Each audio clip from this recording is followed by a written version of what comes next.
گوشه درامو میبینی؟ این یه نکته مهمه که خیلی ها بهش توجه نمیکنن. خیلی راحت میخوام بهت یاد بدم که درام توشیبا رو چجوری تعویض بکنی. در جلو درای بغل رو باز میکنی. برای تمام مدل هام همین شکلیه که داره میبینی. یعنی مدل های جدیدترش، مدل های قدیمی ترش همینه. کاتریشونه رو در میاری. اینجا یه پیچ، این سمتم یه پیچ باز میکنی. این مجموعه تانک دیولپر و یونیک درامتو در میاری بیرون. اینو بریم روی میز، بقیه کارو بهتون. اول نکته‌ای که باید رعایت بکنی، یه کاغذ میندازی روی درامت، تو همین حالت نور بهش نخوره. اگر درامت سالمه و به نیت فقط سرویس داری باز میکنه، اگه میخوای درام رو عوض بکنی که هیچی. من چیزی نمیندازم به خاطر اینکه بهتر بتونم به شما نشون بدم.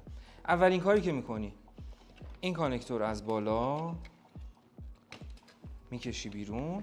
یه کانکتور هم از زیر داره. تانک تو یه مقدار به چرخون به سمت بالا. این کانکتور زیریه رو از اینجا بگی بکشش.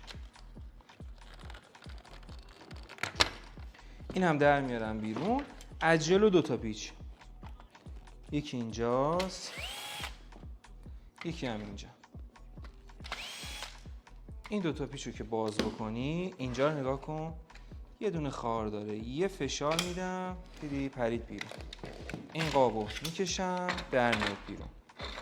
اینجا سیمو آزاد میکنم، کامل جدا میشه. یه کانکتور 2 رشته‌ای دیگه هم داریم.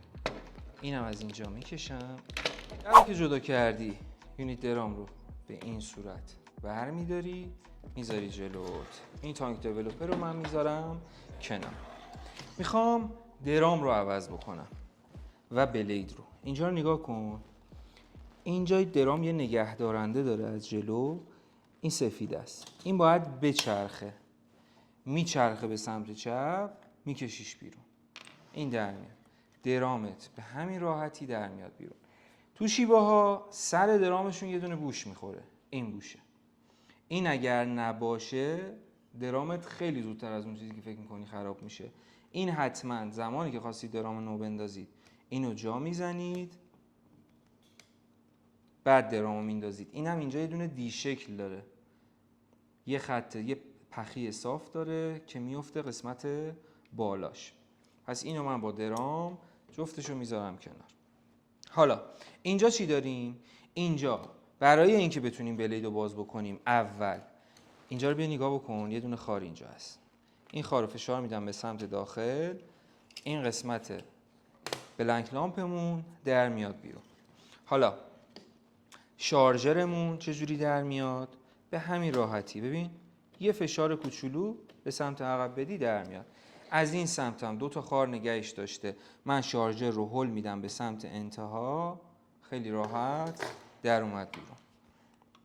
بلیدمون 2 تا پیچ، یکی و اینم 2 تا پیچی که باز کنی به همین راحتی میتونی بلید رو از اینجا برش داری.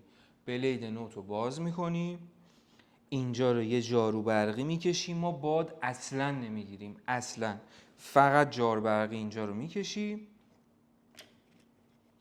و بلید رو عوض میکنی.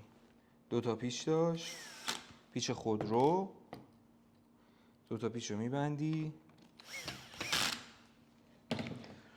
شارژرت هم یه باد میگیری، دوباره از سمت انتها جا میزنیم. ببین میام داخل، اینجا رو نگاه کن، این خار رو نگاه کن، میام پایین، میاد به سمت جلو، میفته سر جاش. از سمت جلو هم یه فشار کوچیک رفت سر جاش، برش میگردونم، لامپمو جا میزنم. لامپم از جلو ببین زائده داره، این زائده اینجا یه شکاف هست، باید بره داخلش. این میره داخل. حالا از سمت انتها میاد به سمت پایین، این هم نشست سر جاش. حالا میخوام درام جا بزنم، بوشو در میارم، اول بوشو جا میزنم،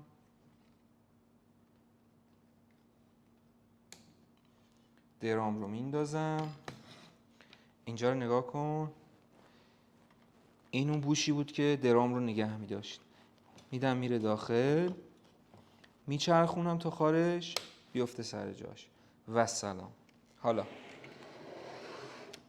به این شکل اینجا رو نگاه بکن. اینجا یه زائده هست، اینجا هم یه شکاف هست. درام به سمت پایین میره داخل اون شکافه. ببین کشویی میره داخل. حالا اون که جا رفت از سمت جلو میاد پایین میشینه سر جاش به همین راحتی. الان فقط باید قابو جا بزنیم و پیچاشو ببندیم. حالا میخوام قابو جا بزنم. اولین کاری که میکنم اینجا میام این رشته سیمو از سر جای خودش رد میکنم. همه سیما رو جمع کن بده بره تو. اول قابو جا میزنم. اینجا نگاه کن شارژرت، این سیخ تمیز کنندش باید بره توی این سوراخه. اینجوری میافته سر جاش که بشینه هول میدی میره داخل. اوکی؟ یه فشارم میدی میشینه سر جاش. دو تا پیچو میبندم، یکی اینجا یکی هم این بالا. حالا کانکتور بالا رو جا میزنم، برش میگردونم، از زیر کانکتورامو جا بزنم. این یکی این هم دوتا.